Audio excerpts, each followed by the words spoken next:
Hello and welcome back তোমাদেরকে আরও একবার ম্যাডি দ্য গোল্ডেন চ্যানেলে আমাদের ভিয়েতনাম ট্রাভেল সিরিজ থেকে বানা হিলসের ওপরে একটা কমপ্লিট ইনফরমেশন ভিডিও নিয়ে আজকে তোমাদের কাছে চলে এসেছি। বানা হিলসে আগের দিনের ব্লগটা যদি মিস করে থাকো চেক করে নিও, আর আজকের ব্লগে তোমাদের জন্য থাকবে পুরো বানা হিলসের একটা কমপ্লিট ফুল আইটেনারি, মানে সাইট সিনগুলো যা যা তোমরা এখানে করতে পারো। তাই আজকের ভিডিওটা স্কিপ না করে দেখতে থাকো। আশা করি বানা হিল প্ল্যান করলে এই ভিডিওটা তোমাদের জন্য খুব ইউজফুল হবে।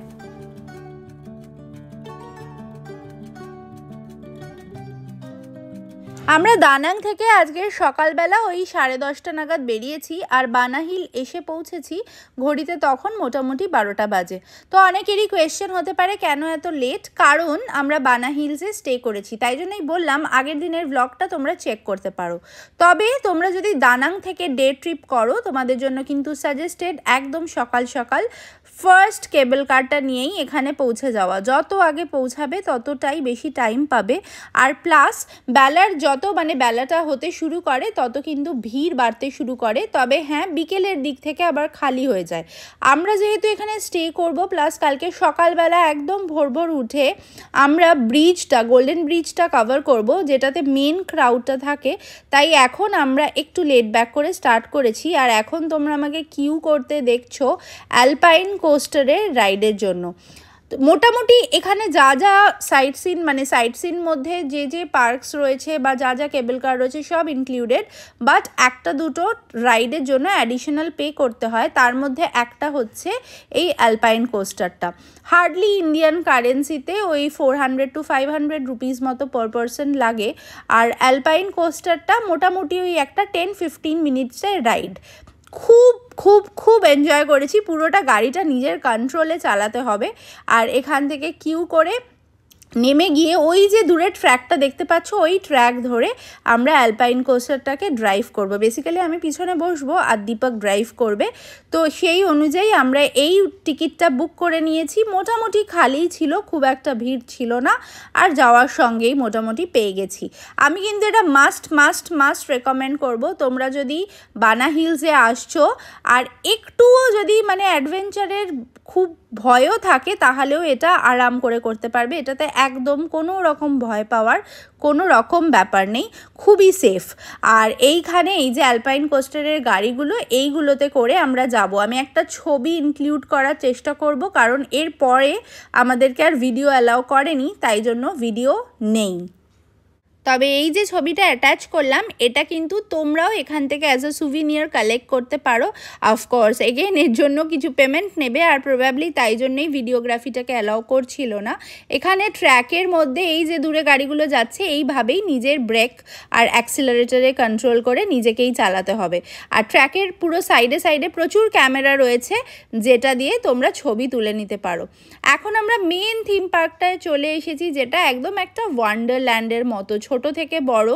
আমার তো পার্সোনালি থিম পার্কস প্রচণ্ড পছন্দ, আমি খুব ভালোবাসি এরকম টাইপের রাইডস করতে। তাই জন্য আমার এর আগেও সিঙ্গাপুরে ইউনিভার্সাল স্টুডিও আমার খুব ভালো লেগেছিল, আর সেম এখানেও। যদিও ইউনিভার্সাল স্টুডিও অনেক বড়, ওখানে রাইডসগুলো বেশ কিছু রাইডস আছে যেটা আমারও ইনফ্যাক্ট সাহস হয়নি, স্পেশালি ওই রোলার কোস্টারটা। পরে যদি কখনো আবার যাই সাহস করে হয়তো একবার চাপবো। তবে এখানের রাইডসগুলো অতটা স্কেরি নয়। আমরা এখন অ্যাটেম্প্ট করেছি হচ্ছে এই সামনের এই যে রাইডটা দেখতে পাচ্ছ। অ্যাকচুয়ালি যতটা স্কেরি দেখে মনে হচ্ছে ততটা নয়। দীপক অনেকবার না বলে ফাইনালি সাহস করে দুজন মিলেই চলে গেছিলাম। আর ব্যাপারটা খুব একটা স্কেরি নয়, কারণ ওরা এই যে ফ্রিকোয়েন্সিটা নামানো আর ওঠার, ওটা বেশ স্লোলি করছিল। প্লাস ওখানে বেশ কিছু 4D শোজ আছে, 7D শোজ আছে, যেগুলো এনজয় করে তারপর আবার আমরা বেরিয়ে চলে এসেছি আমাদের এই ফ্রেঞ্চ ভিলেজটা। আমরা যেখানে অ্যাকোমোডেশনটা এখানেই কিন্তু আমরা থাকছি, এটা হচ্ছে ফ্রেঞ্চ ভিলেজ, যেটা আগের ভ্লগেও বলেছিলাম। এখানে সমস্ত আর্কিটেকচারটা পুরোটাই ফ্রেঞ্চ আর্কিটেকচার, আর এটা একদম অথেন্টিক যখন এখানে ফ্রেঞ্চরা রুল করতো সেই সময়কার আর্কিটেকচার, যেটাকে এগেন সানওয়ার্ল্ড পুরো একদম নতুনভাবে রিনোভেট করে এই থিম পার্কটা ক্রিয়েট করেছে। প্রচুর হোটেলস আছে, রেস্টুরেন্টস আছে, ক্যাফেজ আছে, আর সাথে এরকম বাচ্চাদের বড়দের সবার ভালো লাগার মতো প্রচুর অ্যাক্টিভিটি। যদি কোনো অ্যাক্টিভিটি নাও করো, শুধু এখানে ঘুরে ঘুরেই মানে কি করে যে সময়টা কেটে যাবে সেটা জাস্ট বোঝাই যাবে না।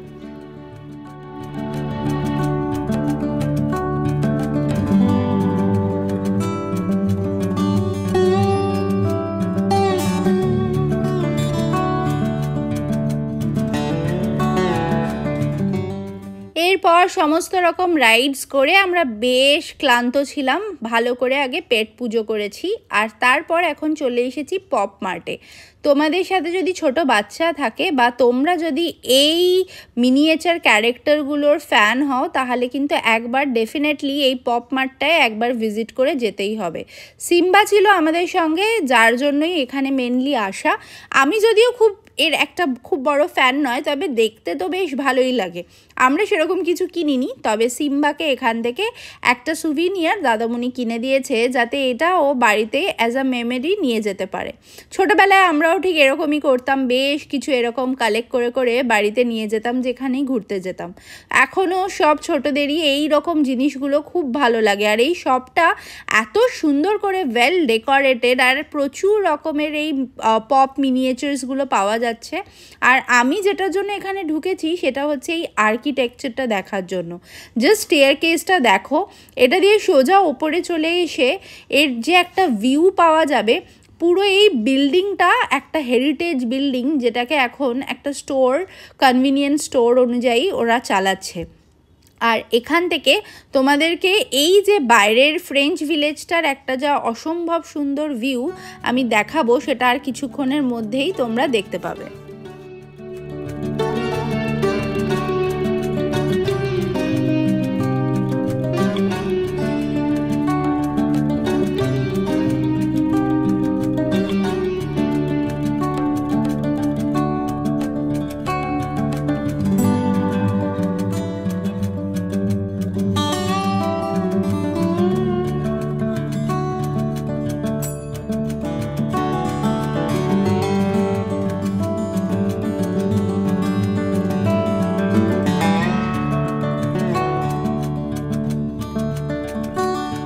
আমরা যখন আমাদের হোটেলটাতে চেক ইন করছিলাম, তো তোমাদের মনে আছে হয়তো আমরা বেশ পার পারসন একটা করে ফ্রি বিয়ার কুপন পেয়েছিলাম। আর সেটা যদি তোমাদেরকে এভেল করতে হয়, এটা তোমরাও পাবে যদি তোমরা মার্কিওর দানাঙে থাকো। তো এই বিয়ার প্লাজাতে তোমাদেরকে চলে আসতে হবে। এটার কিন্তু একটা স্পেসিফিক টাইম রয়েছে, বিকেল 5টার মধ্যেই আসতে হবে। তো আমরা কোনো রকমে দৌড়ে দৌড়ে এইখানে দীপক চলে এসেছিল। আমি তখন হোটেলের রুমে একটু রেস্ট করছিলাম, আর তারপর কারণ আবার নেক্সট রাউন্ড রেডি হয়ে একটুখানি রেস্ট নিয়ে আবার বেরোবো সন্ধেবেলার দিকে। ওই দীপক এখানে এসেছে তখন ওই 4টে মতো বাজে। আমাদের আবার টার্গেট হচ্ছে 5টার ভেতর সানসেটটা হওয়ার আগে আরেকবার একটু খালির মধ্যে ফ্রেঞ্চ ভিলেজটা ঘুরে দেখব। কারণ জেনারেলি এই টাইমটার মধ্যে ট্যুরিস্ট যারা ডে ট্রিপের ট্যুরিস্ট থাকে তারা মোটামুটি চলে যায়, আর কিছু ট্যুরিস্ট যদিও তখনও থাকে।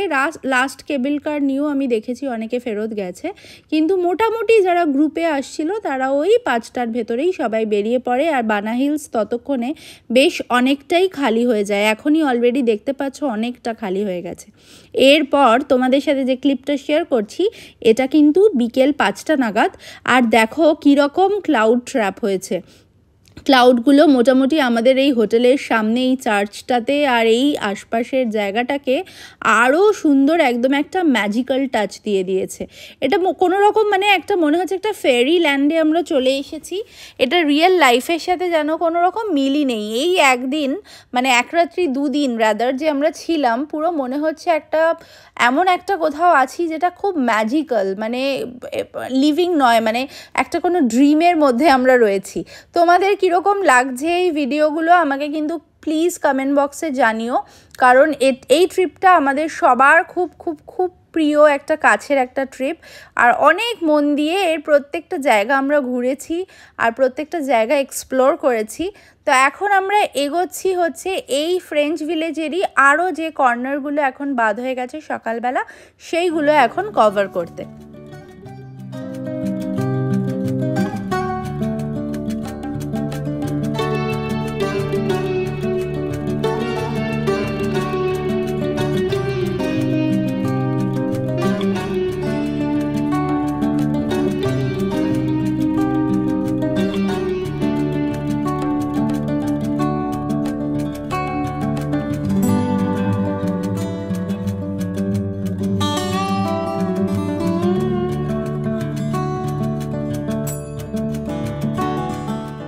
কে দিয়ে বেশ কিছু ফটো আর রিলসের শুটিং করিয়ে তারপর এখন আমরা লুনা ক্যাসেলের দিকে এগোচ্ছি। যদিও লুনা ক্যাসেল আর গোল্ডেন ব্রিজটা আমাদের কালকে সকালের টার্গেট, বাট আজকে যেহেতু এখন বিকেলবেলা অনেকটা এখন খালি টাইম, আর দেখতেই পাচ্ছ কীরকম চারপাশটা সকালের ওই ভিড় থেকে অনেকটাই হালকা হয়ে গেছে। আমি তো বলবো প্রায় 80% খালি। তো যারা এখন এখানে রয়েছে ম্যাক্সিমামই যারা হোটেলসে থাকছে সেই গেস্ট, অনেকে ফটোশ্যুট করতে এসেছিল। তো সেরকম অনেক লোকাল পিপল রয়েছে, ভিয়েতনামিজের ওয়েডিং ফটোস, তারা এখানে রয়েছে। যেহেতু খালি, বুঝতেই পারছো সেই টাইমিংটাকেই লোকাল পিপলরাও ইউটিলাইজ করে। রাত 10টা অবধি এখানে কেবল কার চলে, তো লাস্ট কেবল কারেও তুমি দানাং ফিরতে পারো।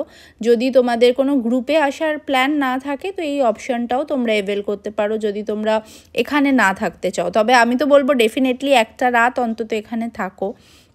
কীরকম সুন্দর ক্লাউড ট্র্যাপ, ক্লাউডগুলো পুরো এখানে নেমে চলে এসেছে। আর এটা কিন্তু বেশ ঠান্ডা লাগছিল, মানে হালকা হালকা একটা ঠান্ডা রয়েছে। আমরা মে মান্থে ট্রাভেল করেছিলাম, otherwise rest of the Vietnam বেশ ভালোই গরম ছিল, ভালোই রোদ। আর এইখানটা ছিল একদমই তার অপোজিটই ওয়েদার, খুব সুন্দর একটা হালকা ঠান্ডার আমেজ। আর তার সাথে হচ্ছে এই রকম সুন্দর একটা ওয়েদারটা হঠাৎ এরকমভাবে চেঞ্জ হয়ে গেল। অল অফ আ সাডেন পুরো ক্লাউড ট্র্যাপস, মানে মেঘগুলো পুরো একদম নেমে নিচে চলে এসেছে। সমস্ত জিনিসটাই পুরো মানে তোমরা আমাকে প্রথম থেকে এন্ড অবধি ওটাই বলতে শুনছো যে প্রচণ্ড ম্যাজিক্যাল, প্রচণ্ড। আর তার কিছুটা ভিউ এখানটায় দেখো, এটা হচ্ছে ওয়ে টু লুনা ক্যাসেল। এটা কিন্তু খুব খুব খুব ফেমাস আর মাস্ট, যদি তোমরা আসছো প্লিজ এটা ভিজিট করো।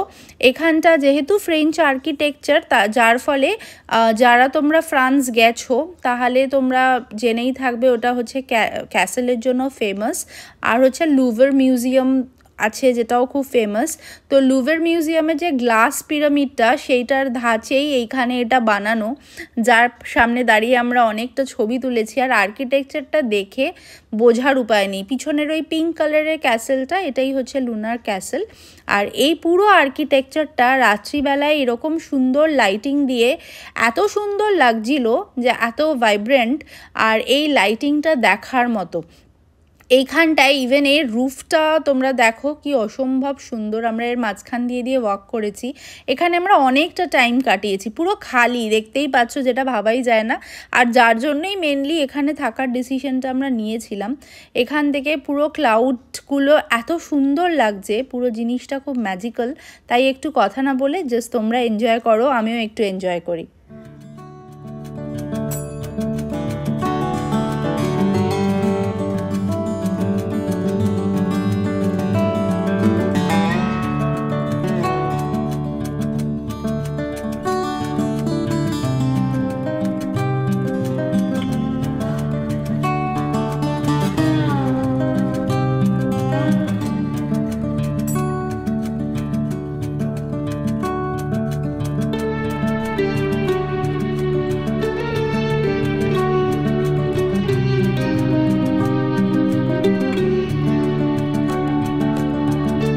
সময় এখন প্রায় 7টা, আরোই খালি হয়ে গেছে। আমরা এখন আমাদের হোটেলের এরিয়াটাতে চলে এসেছি, যেখানটায় চার্চটা ছিল সেই এরিয়াতে।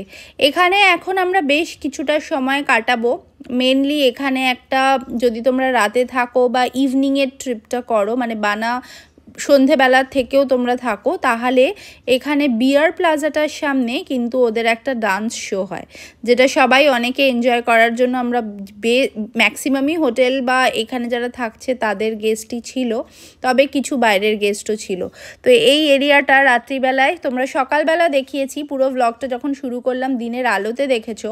আর রাত্রিবেলাতেও কীরকম ম্যাজিক্যাল লাগছে সেটা জাস্ট একবার নিজের চোখে না দেখলে বিশ্বাস করতে পারবে না। ট্রাস্ট মি, বানা বাই নাইট কিন্তু অতটা পপুলার নয় ইন্ডিয়ান ট্যুরিস্টের মধ্যে, বাট আমি কিন্তু এটা ডেফিনেটলি রেকমেন্ড করব। ক্রাউড তো অলমোস্ট হাফেরও কম হয়ে যাবে, তো যার ফলে ঘুরেও একটা মজা। প্রত্যেকটা কর্নারে যা ছবি তুলবে সেটাই একদম পিকচার পারফেক্ট আসবে। প্রত্যেকটা কর্নারই অসম্ভব সুন্দর করে সাজানো। আর এইখানে এখন আমরা কিছুটা সময় এনজয় করছি, নিজেদের মতো জাস্ট ওয়াক করছি, কিচ্ছু এখন করার নেই। আমাদের অ্যাকচুয়ালি কালকে ভোরবেলা খুব সকাল সকাল ওঠার আছে, কারণ একদম 6টার সময় যেটা ফার্স্ট কেবল কার ছাড়ে আমরা এটাকে একটা গোল্ডেন আওয়ার পাস বলে, যেটা এই হোটেল থেকেই হোটেলে যারা গেস্ট আছে তারাই, এটা কিন্তু বাইরের গেস্টদের জন্য নয়। তো ভোর 6টার সেটা ইন্টারনাল একটা পাস দেয়, গোল্ডেন আওয়ার পাস 6টা আর 7টা। তো আমরা ওই 6টাটাকে টার্গেট করব, যার ফলে আমরা প্রায় 5টা নাগাদ উঠে বেরিয়ে পড়তে হবে। আজকে যেই লুনার ক্যাসেলের দিকটায় গেলাম ওই দিকটা থেকেই ওই কেবল কারটা ছাড়ে। এখন আমরা এই বিআর প্লাজার এরিয়াটাতে এসে গেছি। এই জায়গাটা দেখো বেশ হ্যাপেনিং। আচ্ছা, ডিনারের ব্যাপার বলে রাখি, প্রচুর এখানের ক্যাফে রেস্টুরেন্টগুলো আছে, তবে চেষ্টা করবে 7টা, 7:30, ম্যাক্সিমাম 8টার মধ্যে ডিনারটা কমপ্লিট করে নেওয়ার। যদি তোমরা হোটেলের বুফে নাও দেন কোনো প্রবলেম নেই, কিন্তু যদি এই লোকাল, আমরা যেমন এখান থেকেই নিয়ে খেয়েছিলাম, তো যার ফলে আমাদেরকে 8টার ভেতরেই সব খেয়ে নিতে হয়েছে, কারণ অনেক হোটেলস রেস্টুরেন্টস কিন্তু খালি হয়ে যাচ্ছিল যেহেতু ট্যুরিস্ট নেই। লাস্ট এই শোটা যখন হয় এই এরিয়াটা একটু হ্যাপেনিং থাকে, বাট সেটাও মোটামুটি 8টা, 8:30টার মধ্যে সব কিছু বন্ধ হয়ে যায়। তো যার ফলে হোটেলের বুফে যদি অ্যাভয়েড করতে চাও, যেহেতু ওটা একটু প্রাইসি হয়, তোমরা যদি এখানকার লোকাল ক্যাফেসগুলো এক্সপ্লোর করতে চাও, এই ডান্স পারফরমেন্স দেখতে দেখতে ডিনার করতে চাও, সেক্ষেত্রে আমি বলবো একটু আর্লি ডিনার করে নিলে বেটার, কারণ সেটা তোমার পকেট পিঞ্চ অ্যাকর্ডিংও বেটার হবে, প্লাস তোমরা এই অ্যাম্বিয়েন্সটা পুরো এক্সপিরিয়েন্স করে প্রপার একটা রেস্ট নিয়ে পরের দিন একদম আর্লি মর্নিংয়ে স্টার্ট করতে পারো। এটা আমরা করেছিলাম, তাই জন্য একটা সাজেস্ট করলাম। আর এই এরিয়াটা মেন হ্যাপেনিং, কারণ এখানে আর কিছুক্ষণের মধ্যেই শোজটা হবে, তাই আমরাও এখন এখানেই ঘোরাঘুরি করছি। আর এটা হচ্ছে বিআর প্লাজার ভেতরের একটা ক্লিপ। এখানটাতেও দেখো নিচে পারফরমেন্স হচ্ছে, এর ভেতরেও তোমরা ইভেন খাবার অপশন আছে, সেখানেও এনজয় করতে পারো, তবে আমরা অলওয়েজ আউটডোর প্রেফার করি, তাই জন্য আমরা বাইরেটাতেই বসবো। এই পারফরমেন্সটা বাইরেও হবে, যেটার একটা গ্লিম্পস তোমরা নেক্সট ক্লিপিংয়েই দেখতে পাবে। আমাদের আজকের এই এপিসোডটা কীরকম লাগলো আমাদেরকে কিন্তু একদম কমেন্টে জানাতে ভুলো না। আর আমি আশা করি তোমাদের যদি এই ডেস্টিনেশনটা যাওয়ার কোনো রকম প্ল্যান থাকে, কোনো না কোনো কোয়ারি নিশ্চয়ই থাকবে, তাই জন্য কমেন্ট বক্সে আমাদেরকে লিখে জানাতে ভুলো না। আমি ডেফিনেটলি ইন্ডিভিজুয়ালি সবকটা কমেন্ট পড়ি আর রিপ্লাইও করব। আর এখানে এখন আমরা আমাদের ডিনার সারতে বসে পড়েছি, 8টা মতো বাজে। ওই চিকেনের কিছু আইটেম, পিৎজা, এরকম টুকটাক স্ন্যাক্স জাতীয় আইটেম দিয়েই আমরা আজকে ডিনারটা সেরেছি। এখানে এখন লাইভ পারফরমেন্স চলছে, আমরা সেটা এনজয় করি তোমাদের সাথে। আবার খুব শিগগিরই পরের এপিসোড নিয়ে নেক্সট ব্লগে দেখা হচ্ছে। টিল দেন সবাই খুব খুব খুব ভালো থেকো। Tata everyone.